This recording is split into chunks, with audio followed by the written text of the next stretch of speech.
you guys? Welcome to the April 7th edition of NBA 3-Ball presented by Establish the Run. I'm your host, Mike Gallagher, getting ready to recap the Tuesday action, preview some Wednesday injury news, and talk some fantasy ads in 10 minutes. Hit the thumbs up and subscribe, please.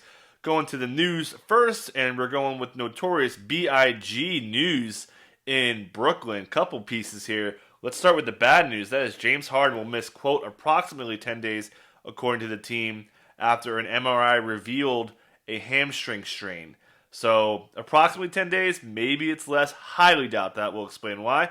Because, first of all, the last time he had the tightness, there was no damage. Both Nash said that there was no damage, and there wasn't even a press release released on Harden. So it was just an indication that he passed all the string tests, Nash said. So everything was fine, but now the MRI is showing damage. So they're going to keep him out. Hamstrings are one of the most aggravated soft tissue injuries. So I think it's like 2 to 3 weeks, maybe even 4 for Harden. And obviously the timing on this is absolutely horrible for fantasy. If he's in your fantasy playoffs, you may have just lost him. That's brutal. So that's tough. The flip side, the good news is Kevin Durant is back. He's been going through 4 and 4. He's been ramping up for like a month. So I would expect him to be pretty close to 100%. Given to what just happened to James Harden, probably not a full go off the bat, so you're probably looking at like upper 20s, something along those lines, maybe less than that. So what shakes out here is basically all their shooting guards depth-wise are hurt. Harden's out, Shamit's out, Tyler Johnson's out, Dinwiddie's out for the season. So, I mean, they're going to have to just go bigger in general. So Joe Harris, who plays a lot of 4, he may play more too. Obviously, Durant will lock down the minutes at the 4, maybe even the 3. TLC could be in the mix here. Maybe even some Alize Johnson. Jeff Green's going to play a pretty good bit. So that'll kind of help out Nick Claxton to a tiny degree. Bruce Brown also would benefit here. We know Nash is kind of mixing and matching, still figuring out what he wants to do. But now with Durant back, like it's almost like a swap. So there really isn't a great pickup as we get Durant back in the mix. Got a ton of injuries for the Magic and Wizards game. Nothing really new with the Wizards besides Robin Lopez with quad tightness, so muscle related, probably not playing. So we're going to see a lot of Alex Len if he doesn't play, and a little bit more Bertans at the 5 will open up a ton of minutes for Denny Avdia. Obviously, Chandler Hutchison would play a little bit more if Rui's down. They'd go smaller, so Howell Neto would see a bunch of time. Obviously, if no Beal's out there, you'd be really looking at Westbrook. But of course, Orlando, they're getting some guys back here. Cole Anthony went through practice, as did Michael Carter-Williams and Kem Birch, so they're getting close. Clifford said that their sick guys may have lost some weight, so expect MCW and Birch to be limited, so maybe Wendell Carter Jr.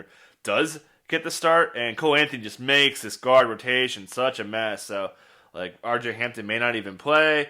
Dwayne Bacon may get booted out. They do want to play RJ Hampton. Kareem Main's still out, so it's not great. I would pretty much just be avoiding this backcourt, but really besides Terrence Ross. But yeah, the front court should be pretty clear. It's going to be Chuma, Wendell should be pretty heavy. We know Bamba's still a little limited minutes-wise. One more quick thing on the Spurs. Greg Popovich said that Dejounte Murray's foot thing is not a long-term thing, so that's a good sign. He is questionable. That's not a great sign.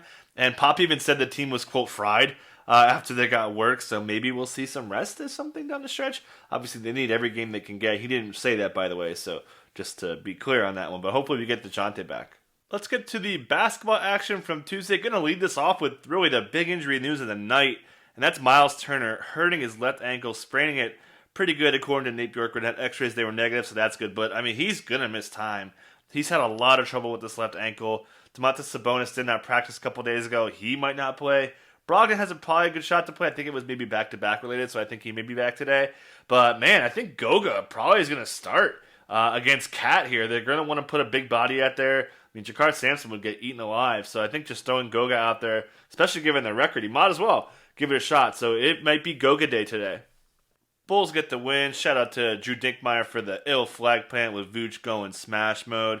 And nothing much to say. Lauri Markkanen played well, but after the game, Billy Donovan said that basically that Markkanen and Kobe White aren't going to be featured in this offense. So, like, yeah, this is kind of what we're saying.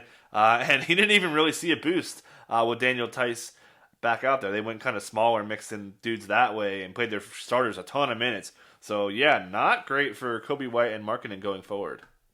Hawks get the win thanks to a 46-point third quarter that had 11 of 11 threes. Bananas.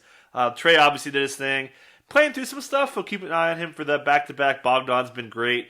Said it was one of the most fun times to play during that quarter. But we'll see what happens with the injury report.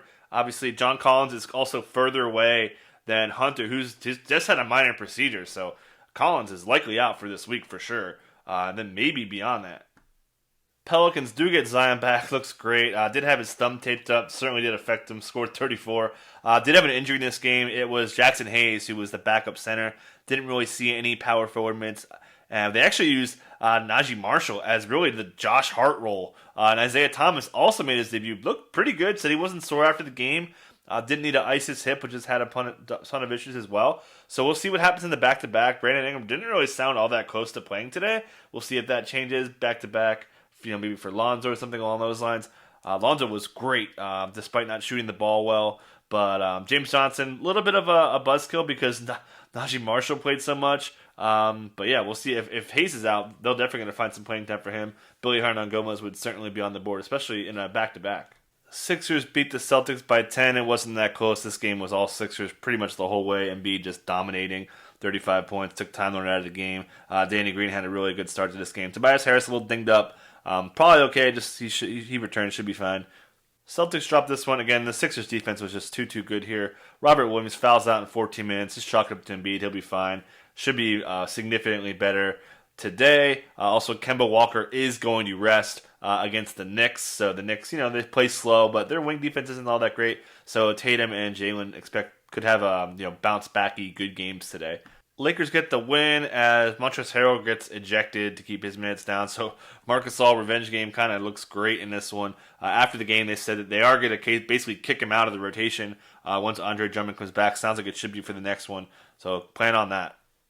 Raptors shorthanded again without Lowry, Van Vliet, and some others. And Nick Nurse didn't sound too confident that they were going to return for Thursday. So maybe we may get another game of DeAndre Bembry getting good minutes, had 5 steals today. Malachi Flynn has been able to fill the stat sheet as he's been running the offense quite a bit. Looks really good. And Nick Nurse played his guys pretty deep into this game, despite being blown out. They were down big, and they closed the gap late. So, OG also got ejected too, so he'll be fine. No suspension coming. Grizzlies dropped 124 on the Heat in Miami thanks to Dillon Brooks dropping 23 in the third quarter. Just a crazy game. Had those comments last year about showing Andre Iguodala what Memphis was all about. So a little narrative street right there. Injury here. Ja Morant hurt his back at the end of the game when it was kind of decided. Crumpled in pain. Looked really weird. He was like in a ton of pain, it looked like, going to the locker room. Got really downplayed after the game. Not concerted according to Taylor Jenkins. Even Ja was doing his post game. So it sounds like he's all right, but certainly a chance that Tyus Jones get the start. Also, Justice Winslow did do pregame stuff, so maybe he and or Brandon Clark could return for this one. Miami drops this one. Not really too much to see, just besides Victor Oladipo has been kind of a weird fit so far. Could get into that deeper, but we'll do that another day. But nothing really new to break down this year. No Jamal Murray for this knee thing he's been kind of playing through. Banged it up a little bit recently, so they hold him out in a back-to-back. Monty Morris, only 23 minutes. Did get to garbage time. They dropped 134, man. Denver is just absolutely rolling right now. Pistons do sit Killian Hayes for the back-to-back stretch. Have 5 more coming, I believe. And it may not sit him again. It was just kind of the first one. So he'll probably be back. Should be fine to make this kind of a mess here. But I think Killian Hayes will certainly get a bunch of run. Sadiq Bey played great here. Jeremy Grant got red hot early and still finished strong with a 29er. Going to bring up the ads page. Got a lot on here to talk about the slate stuff here. Giannis did not play. Was probable. This is multiple times he's been listed with this knee injury. This is his kind of good knee, but not lately. The last couple of years he's had issues with it, so not great. And then also Warriors, nothing really to say with them. The Clippers own Dame. Norm is balling. Norm has not slowed down. It's also really awesome for him. And man, Terrence Mann is donezo. So getting to the ads. Patrick Williams, I mean, come on, dude. I don't know why he's not on more rosters. Malachi until we got the Raptors guards back for sure. Jeremy Lamb, kind of a clear path because Goga Batadze would need both bigs to miss. And I think Sabonis has a decent shot to be back pretty soon. But Goga today should be awesome. Monte till we know Jamal's back. Tyus, despite Ja downplaying it, maybe get a good game out of him today. DeAndre Bembry, same with Flynn. These Pelicans, Isaiah Thomas, Najee Marshall, and Billy Hernangomez from the Jackson Hayes issue could also increase. I like Thomas's upside a little bit. Maybe Bledsoe and or Lonzo sit today. We'll see. And then Romeo Langford. I think he's someone to watch with Kemba sitting down. They need answers. This team's just not playing well. So why not throw somebody out there who gave him good minutes last year? That's it. Catch you guys next time.